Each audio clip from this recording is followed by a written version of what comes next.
Well,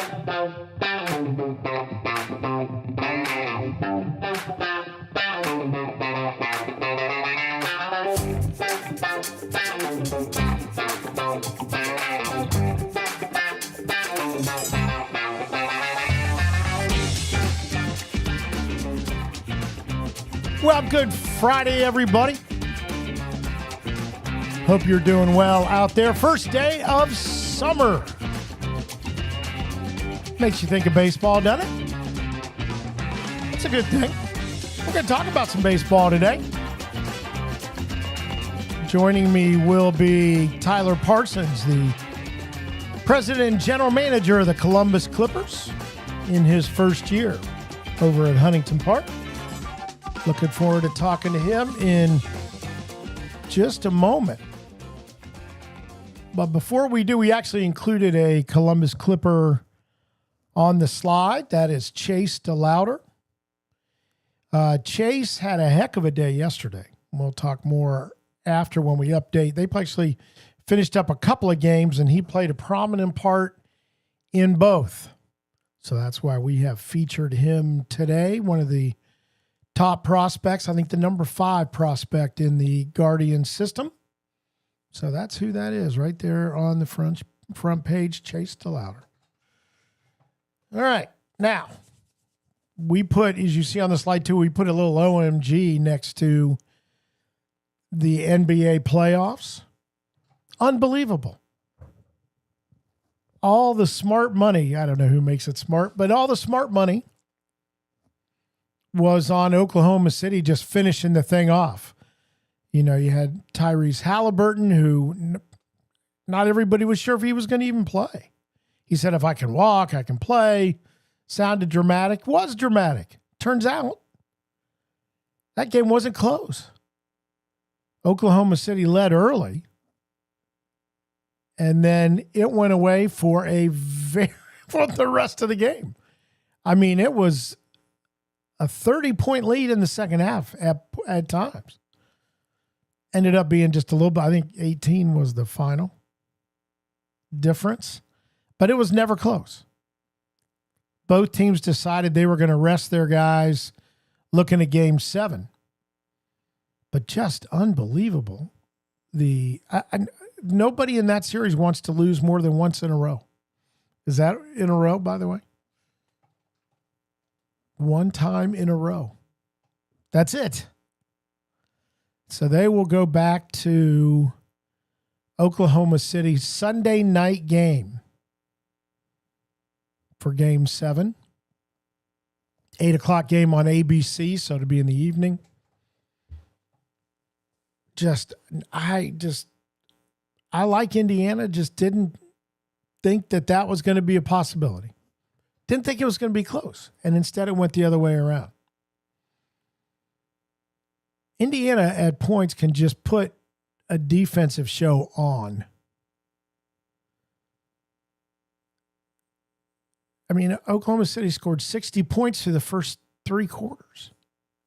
There was a point, my wife and I were watching the game, where I said, if Indiana stops scoring right now, this was toward the end of the third quarter, beginning of the fourth quarter, could they still win? I thought they could.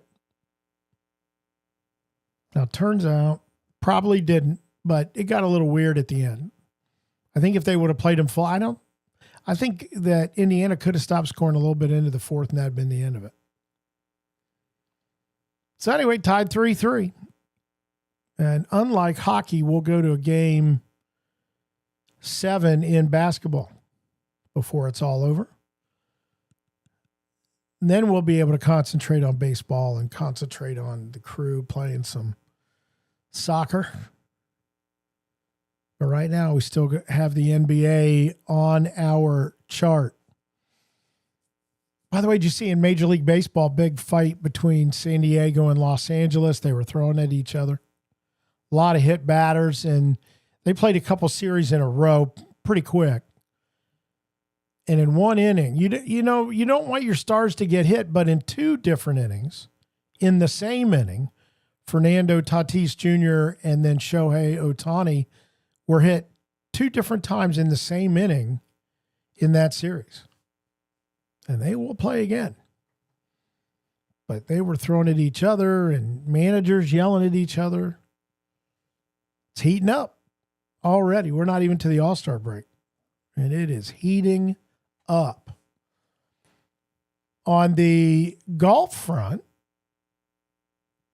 Jason Day from Westerville is in the thick of it. He's in the top 10 at the Travelers Championship in Cromwell, Connecticut.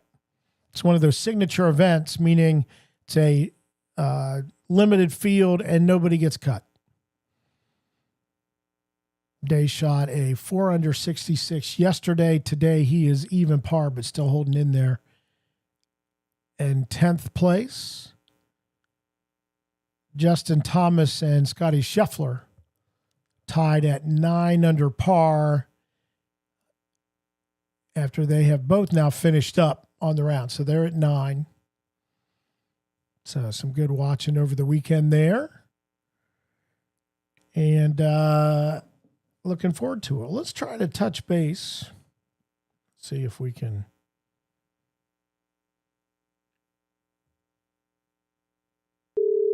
Yeah, we know it's ringing. Let's see. We'll let him pick up.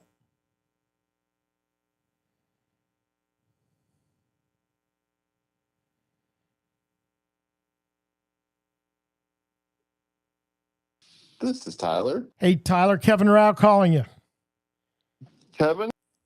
You are on the air, my man. Oh, appreciate you on. I'm sorry? No, appreciate you having me on. Well, yeah. Sorry, we're just kind of making the connection here. Yeah, no, we're thrilled to have you on. You know that. We're baseball people here. Are you kidding me? Especially the day you had yesterday, huh? We had a lot of baseball here. I mean, and you know what? Here's the thing. We're talking to Tyler Parsons, president, general manager of the Columbus Clippers. You have had, and you don't have to make the excuse. I will do it for you. The weather since you've been here has been awful when you guys have been at home, and I'm sorry for that. On behalf of Central Ohio, I'd like to apologize. No, it's been a welcome back to Midwest for me. Our whole team and the whole goes through these with weather anytime. You know, we're just fortunate that we have incredibly passionate fans out with us so far. Hoping for many, many days and game days ahead. Overall, we're pretty happy with attendance-wise for the rest of the season.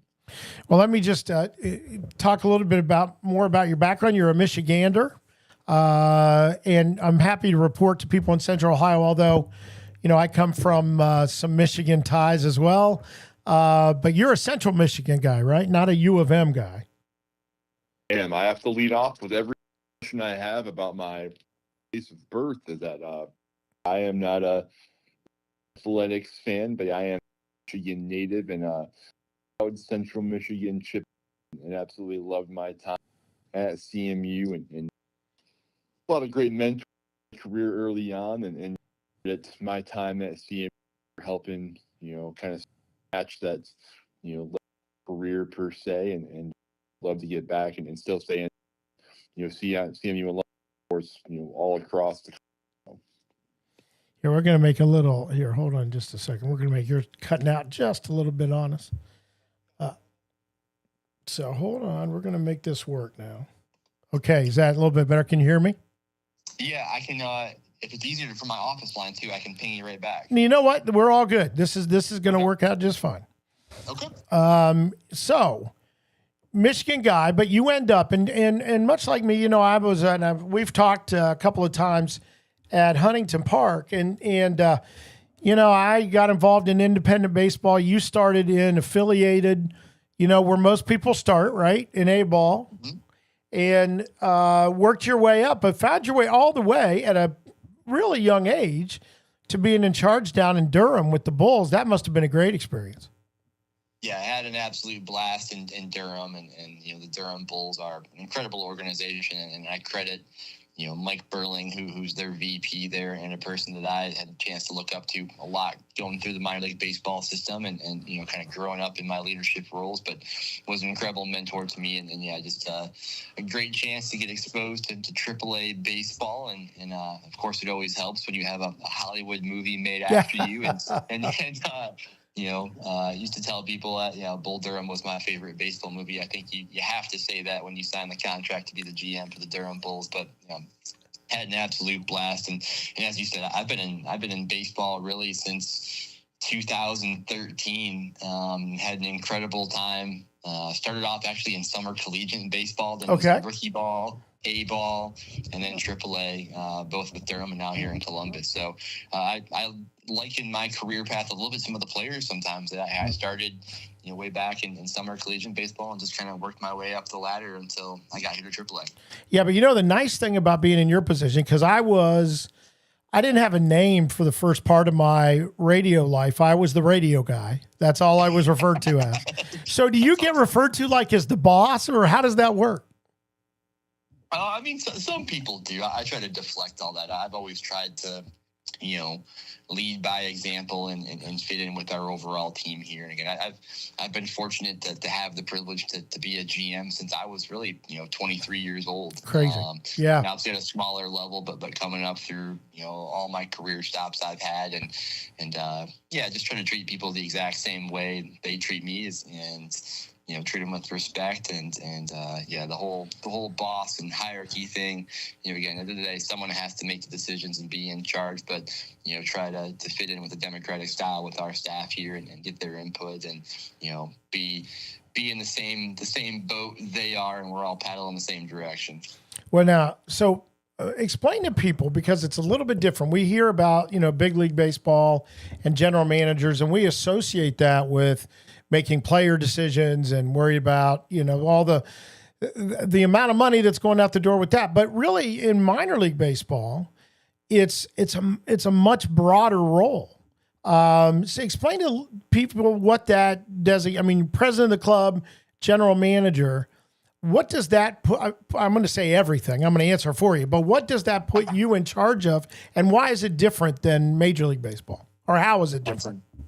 That's a great question. I'm glad you asked that one, Kevin. Yeah, it's, I get a lot of people that reach out to me, and a lot of times it's prospective students that are looking to get involved in the career in baseball, and they see my title and they think I'm, like Billy Bean, right? And making trades and doing all these roster moves and, handling all this stuff with the actual, team and the player side of things. And fortunately for us here in Columbus and for every stop I've had along the way, I have nothing to do with that. And that is all done through the Major League club at every affiliated level and every affiliated team. So, here for us, we have what's called a PDL. It's called a player development license. It used to be called the PDC back before 2021. But basically, it's an agreement between us and the Major League club and then Major League Baseball, basically saying, hey, they're going to send us a team, coaches, in a roster, and essentially the tools to field a competitive team out here each and every game. We're going to provide the infrastructure, the stadium, the overall atmosphere and the fan experience and really the business operations to provide those players the best possible place to develop, but also to provide an unbelievable game day experience for fans who want to get exposed and want to attend minor league baseball games. So in my role here, I handle all the business operations side of things, and that's everything from marketing and promotions to grounds to operations, retail, sponsorship, ticket sales, food and beverage, you name it. Really in charge of all those different buckets and making sure we're putting our people in the best possible position to lead and succeed in those areas. And then I also serve as a kind of a team liaison between our Major League club, helping out with travel, some logistical things with the players coming in and out, but have no say overall in the roster or who pitches that day or who gets called up. So for any Guardians fans listening, please stop sending me Twitter direct messages asking me to call up certain players. I can't do anything for you, unfortunately. And it's funny because we have that experience with the Blue Jackets the other way around. With 71, when somebody's needed, man, they're burning that road up and down to get here or to get back or whatever it may be, which is kind of nice because there are a lot of teams that don't have that proximity So is that a good thing or is that a curse?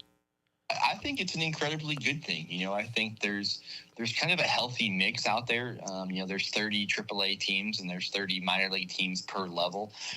Every place I've been has had a little bit of a different geographic fit with their affiliates. But, this is the first time I've ever been affiliated with the team in the major leagues that's in the same state. And I think there's a lot of benefit to that because, Guardians fans obviously are all over this state and they're all over this region. And they get a chance to kind of see that next generation of talent and kind of get a sneak preview before, some of these guys obviously get to Cleveland. And there's a lot of passion and a lot of excitement about that next generation that we have here.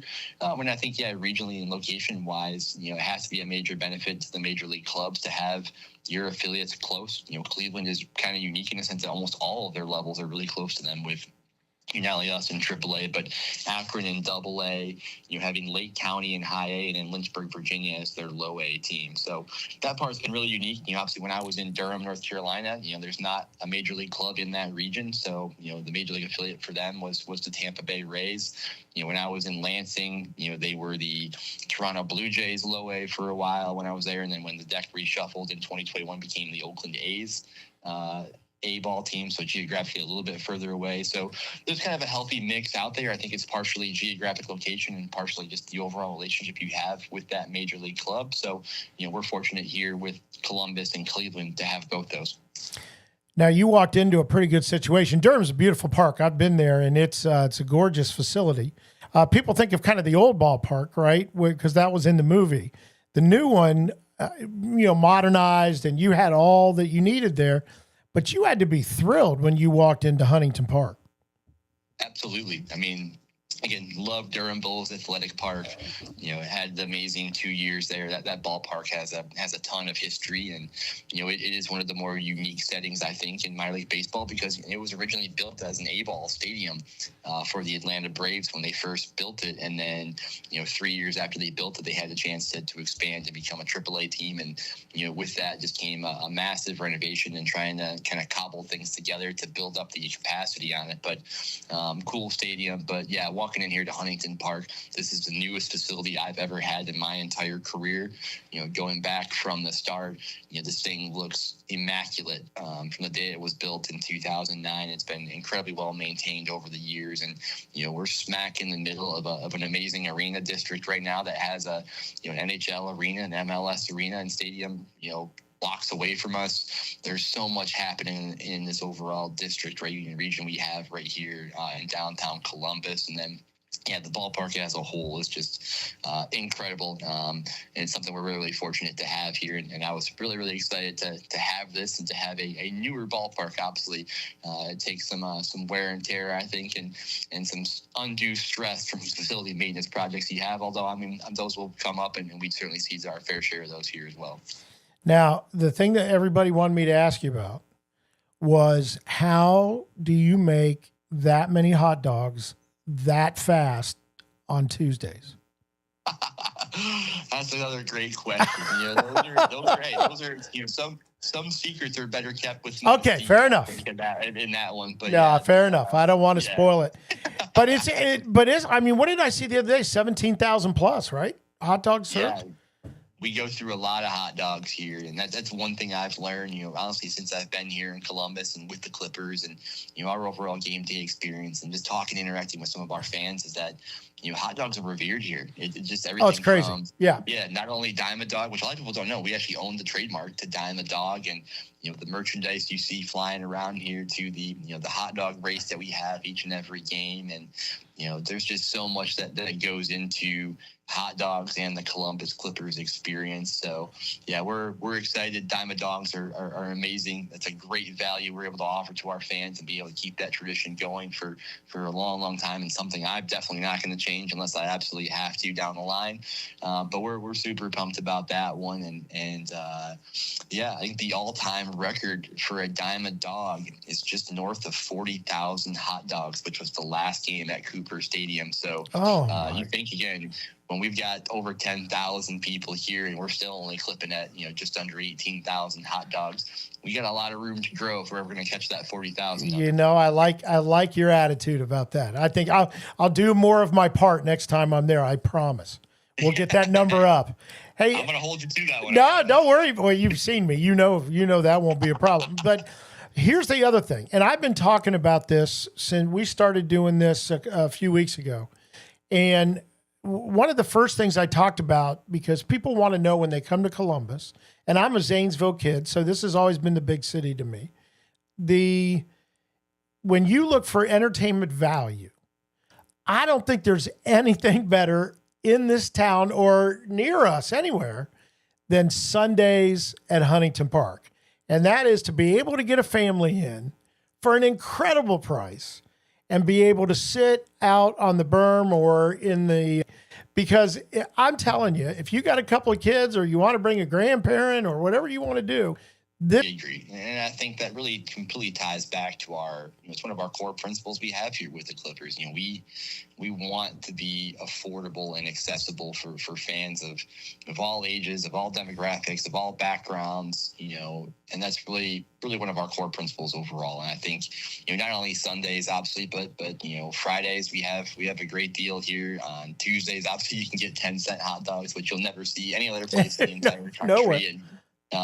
We try to be, along those same lines and affordable. I mean, for any Clippers game, whether it's full price or there's a discount, you can get a ticket for as low as $8, which is still crazy to think about. And, that's intentional. I want people to know that, hey, we do that with an intentionality behind it to be affordable. And, across the board, you're right at what you said on there, Kevin. We want to be able to bring out families and large groups to come out to this ballpark and to enjoy this experience, not once, not twice, but, 3 or 4 times during the entire year to make that opportunity affordable for them to do that and to come down and, not only come to Huntington Park, but to experience all the great things we have here in downtown Columbus too. So, we want to be an asset overall to this entire region and this entire downtown to draw people here and, see affordability and accessibility as a way for us to do our part, and just continue to hammer that home for families, especially with those with young kids, that, hey, for $20-$30 you can come down here, get some tickets, get some food, park, and have a great time, whether you make it for 2 or 3 innings before the kids lose it or the entire game, right? So that's right. I've got a family and 2 young kids, and hey, I know you're kind of on a shot clock sometimes with how they're going to handle that type of experience. So, making sure, families still feel like they're getting a great value for the time that they're able to spend here at Huntington Park is really important to us. Well, the thing that I've always, and there's just something about baseball, those of us that have grown up around it and worked in it, and there's just something about being able to sit out in the sun without a time clock. And I like all the other sports fine. I played, most of them, as we all have. And, but there's something about sitting there, no time clock. I think the best concession food around ever, and just enjoying the time. You have time to talk to other people. You have time to meet people around you. I mean, I don't know. The fact that we've also got such a beautiful park here, and it is accessible in terms of being able to pay to get in and buy concessions. And I just think it's fantastic. And I have no problem being evangelical about it to get people there because I've enjoyed it since I was a kid and came up here and watched. So anyway, that's my soapbox. I need to make sure people know I'm not paying you. No, you're not. Now, if who knows, you want to sponsor the show, we'll talk. Well, yeah, but no, I do. I feel strongly about it, and I've just never met anybody that's gone that's had a bad time. I mean, then there's so many different ways to do it. You were talking about families, but there's some neat and I don't know club space up there where it's catered and you can do that. Maybe you want to bring your business out for a day. I suppose they just give you all a call, right, and ask about these opportunities? Absolutely. We tell people, obviously, yeah, give us a call. We've got some great group opportunities. We have some great premium opportunities. People can reach us at 614-462-5250. We have some great reps here, whether you're looking to bring an entire company out of 1,000 people, you're looking just to bring, 4 or 5 people out and trying to get a more elevated experience. I think that's one of the perks we have here at Huntington Park is being able to offer some of those areas around the ballpark, or if you just have some questions about, hey, where's the best spot to kind of watch some baseball and take some things in. I completely agree with you in what you said. I think, baseball to me is one of the last true conversational sports events that you can have where, people can kind of come in, hang out, talk, relax, have a good time, meander around the ballpark, get up and move, take in baseball games, and you have this whole atmosphere that's really tied to that, and the opportunity to build it around an entire experience at the ballpark and not just the game or the contest on the field or court or whatever you're looking at. So, I think baseball as a whole, whether that's our level, independent baseball, MLB, summer collegiate, you name it, it's about the overall fan experience beyond just baseball that's happening on the field. And I think that's what's really unique about it. Well, and you guys have been great to share that space as you were just talking about collegiate games. I know Capital comes into play, a couple high school games. You guys are great about hosting that, letting kids play. I mean, maybe the best field they will ever play on. No disrespect to the high school coaches out there working hard, but this is where you've got a whole crew of people that make that experience happen. So hats off to you guys for doing that. Always love to come down there and see the youngsters play. What do you got? I mean, is there something we should put on the calendar? I mean, obviously, if people don't know, it's changed in the last few years in that you guys have Mondays off and then you play a 6-game series, almost always Tuesday through Sunday. Every once in a while around a holiday, it might change up. But so there's always stuff going on, but is there anything we should look for coming up? Yeah, I mean, I think honestly, I try to point people, like you said, we play these 6-game series now, and I think we're 33 games in now to a 75-game season still. So still have a lot of tremendous opportunities to come out and experience a Clippers game here at Huntington Park. We've got 4 or 5 fireworks dates left this year as well. Obviously we've got multiple Dime a Dog still coming up. We've got some day games. We have some great theme nights if you're looking for something from an overall promotional standpoint, or, we have some great giveaways coming up. I know we have a Margaritaville, a Hawaiian shirt giveaway coming up. We have a couple bobbleheads that are coming up. Lots of exciting things that we have in the works here. A few more that we can't announce quite yet toward the end of the year that we're really excited about. But, I think that's one of the benefits of coming out to a minor league baseball game and obviously a Columbus Clippers game is every individual game has something cool going on for it, whether it's just a theme night like Dime a Dog or fireworks or a giveaway or something special that helps separate it from the rest of the pack. So we hope people can look at the calendar and find the time to come out here and visit us at Huntington Park. And we got about 42 games left on the season, counting tonight. And knock on wood, we have some tremendous Ohio weather for the rest of the season. Oh yeah.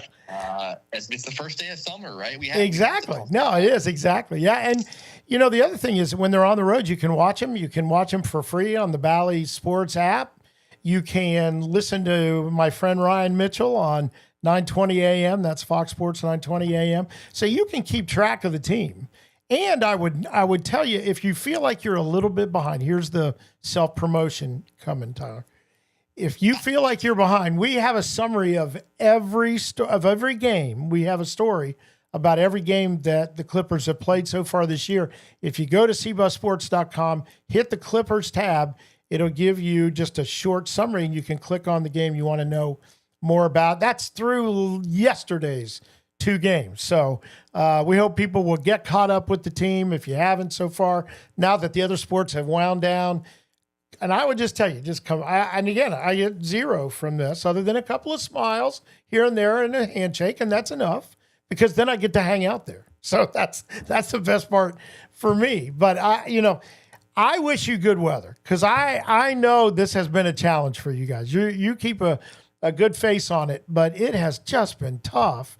And we used to talk about when I was in minor league baseball, and it was 5 o'clock decision time. And I had a year where clouds rolled in every 5 o'clock. when people are making that decision, right, about whether to go to the park. But the other thing I'll tell you is, you know, Ohio now, 5 o'clock could look that way, and 7 o'clock could be bright sunshine. So don't give up on it. Yeah. Weather is the single toughest decision we have to make, and obviously you were here, and we appreciate the support yesterday. And and the recap. I hope recaps are easier than picking up a suspended game than having a delay. We figured it out. Yeah, we figured it out. Yeah, that's not hard. Yeah. That's easy. So out for the fans. So it's weather is always a challenge, but again, we're first day of summer. We're glass half full right now as we look forward on the season, and again, we're always trying to find something special to get fans out here and experience it, and just knowing that we're hitting the apex of hopefully some good weather here moving forward. Well, it should be good this weekend. So you've got a 7:05 tonight. 7:05 tomorrow, then a 1:05 family day on Sunday. What time do the gates open tonight? So tonight we got gates at 6 p.m., tomorrow at 6 p.m., and then Sunday will be noon. And Sunday, if you're a young family out there, we've got some amazing things planned that day. We've got the Columbus Zoo will be here. We'll have some animals that we're showcasing out here and get a chance to do some meet and greets. It's also our Lego Ninjago build events. We've got Lego sets we're giving out to kids. Everyone gets a chance to do the fun run and run the bases after the game. So, Sundays have been a tremendous time for us, not only from the value standpoint, but from the family experience. And, we've got kind of an enhanced one this Sunday with a couple extra, fun things going on. Well, I want to thank you for I know you're a busy guy, for taking a little bit of time to talk to us. And again, folks, if you haven't been out, go out this weekend. Catch a game with your family this weekend. I give you the C-Bus Sports guarantee that you will have a great time. And hopefully we'll see you out there. I'll tell you, I've been getting some good shots from that dugout position so far. We're going to get some more this week. I'll see you out there because the weather's just going to be too good. So we'll take some time and maybe we can chat a little bit in between you running the joint. So it would be, hey, I know you're a baseball guy. I know you've traveled those same bus trips that we all have, and it's great to have you here in Columbus. I hope you and your family are enjoying it. And gosh, we look forward to just all the things that are already happening. And there's things you're talking about that are going to happen before the end of the season. So hopefully we'll see you out there this weekend. That's awesome. Well, I appreciate it, Kevin, and thank you to you and everyone with C-Bus Sports for just all the support. And I would be remiss not to mention the second half of the minor league season and AAA season will start this upcoming Tuesday. So complete reset on the season. So, Cleveland fans, Clippers fans, as we kind of go into the second half of the season, we'll start our playoff push as we did last year, winning the second half and clinching a playoff berth. So we're hoping to make another push in the second half this year and look forward to seeing everyone out at the Huntington Park. That'd be great. Well, thanks, man. And we'll talk again soon. Sounds good. I appreciate it, Kevin. Thank you. Okay, Tyler. Thank you. And that was Tyler Parsons, the president and general manager of the Columbus Clippers. And I sound like a homer because I am. I absolutely am about, sports generally in Columbus. That's why we did this. That's why we decided to begin this project with C-Bus Sports, and especially with the Daily Scrum, because we do enjoy sports around town. And we have a wealth of those things here that we need to take advantage of. And I think the Clippers provide that for a family at a extremely reasonable cost, so you can get out and enjoy. And you're going to see some incredible baseball. I mean, the guys have been up and down with the Guardians this year, and we're seeing some prospects right now that are going to be in Guardians uniforms pretty quick. So we hope that you'll get out there. It should be a good weekend. Indianapolis Indians in town, and right now they're up a couple of games to 1. So Clippers need to come back and grab their third series in a row. Yesterday, and let's wind that up with telling you about what happened yesterday. The game on Wednesday was suspended after 3 innings. Clippers were up 4-3 over Indy. Came back the next day, was already scheduled at 12:05. So they decided to finish Wednesday's game yesterday at 12:05, and then they would play the regular game, a 7-inning game right after that. Well, of course, it rained at the beginning of at noon, and it took over an hour before they got the suspended game going again, when they did, the Clippers were able to win that one 8-7. Chase DeLauder is the reason we're talking about this guy. He had a home run in that game. Then at the end of the suspended game, Indianapolis had a couple of runners on, the potential tying and go-ahead runs, and a long fly ball to left field that DeLauder was able to jump up and get at the yellow stripe. Might have been a home run, might have been extra bases, wouldn't have really mattered. Both of those guys on the bases would have come in, but instead he catches it for the third out and the win. And then in the 7-inning game afterwards, Clippers got going early, but it was Indianapolis ending up winning that one 8-6, and that's only in 7 innings. So you want to see some offense. No disrespect to the pitchers on each side, but these two teams can hit, and that's what you're going to go out and see. You're going to see some offense, see some great fielding, by the way. That's one of the things I've been impressed with this year.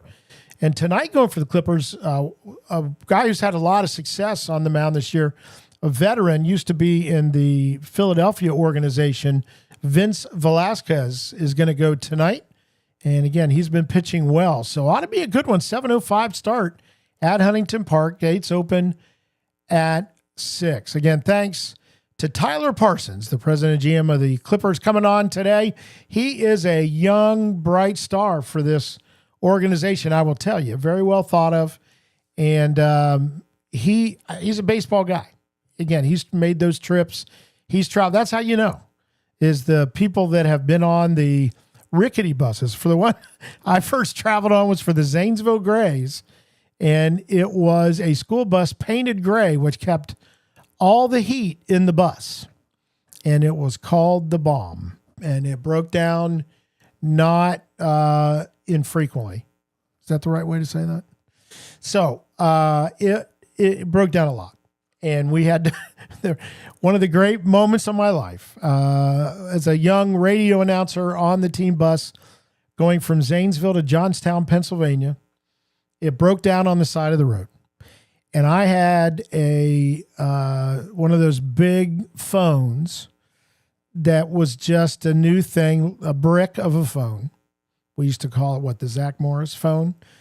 And I was able to order on the side of the road on the Pennsylvania Turnpike. I was able to order pizzas and 2-liter bottles of soda for the fellas as they sat on the side of the road. And that's when they learned my name, and I became Kevin, not Radio Guy. And it was early enough in the season that it was a big benefit for me to pay for that overpriced brick of a phone. So we've all made those trips. I discovered Sheetz back in those days when it was only in Pennsylvania. So I knew who they were when they got here, because they were open 24 hours and we could get sandwiches to order, and it was great. It was like pulling into the oasis in the desert at that time of night if you were on the bus.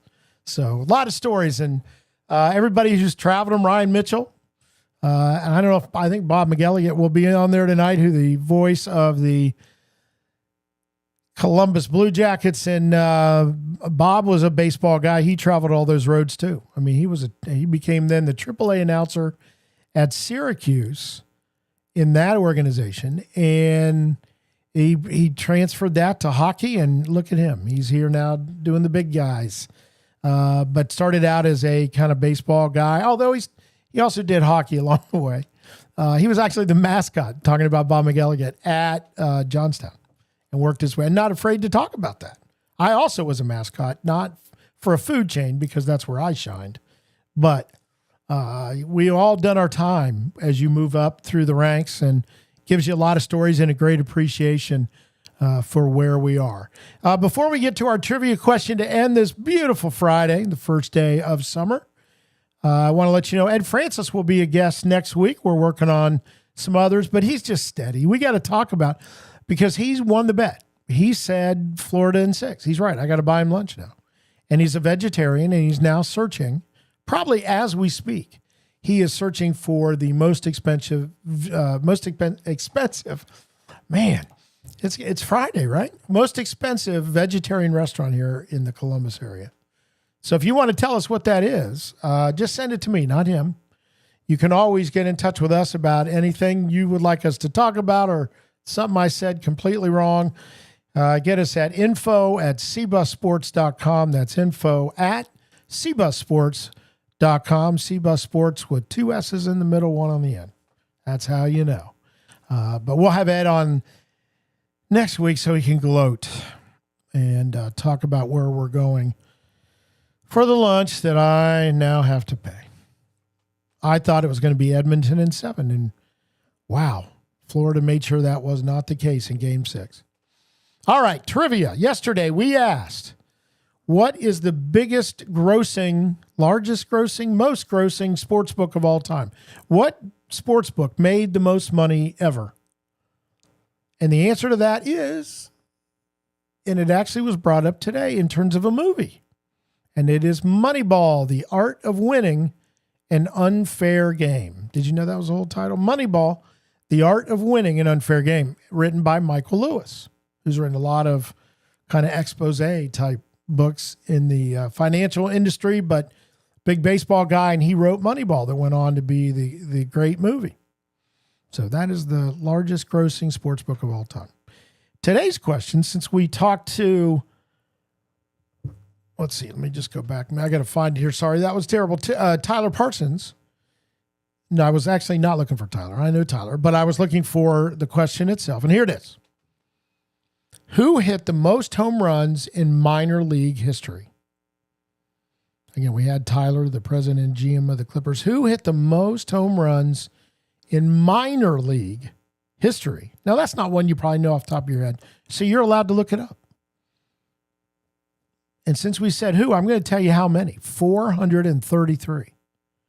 Now, you would think if you're hitting that many home runs in minor league baseball, you'd spend most of your time in the big leagues at some point. Not this fella. He played in affiliated minors, 19 seasons, and hit 433 home runs. All right, that's going to be the question we answer on Monday. Did I already thank our friend Tyler Parsons? I believe I did, but we'll thank him again. He's a busy guy on a game day to do that for us. Much, much appreciated. If you see him down around the park, say hello. Good guy. Tonight, again, 7:05 start. Clippers and Indianapolis Indians tomorrow, 7:05. Sunday, best deal. If you bring a family, look it up. Take advantage of it. 105 on Sunday. It's supposed to be warm, so make sure you get some ice cold drinks at the ballpark as well. Stay hydrated. And we will get ourselves put together. Pretty good. Pretty good today.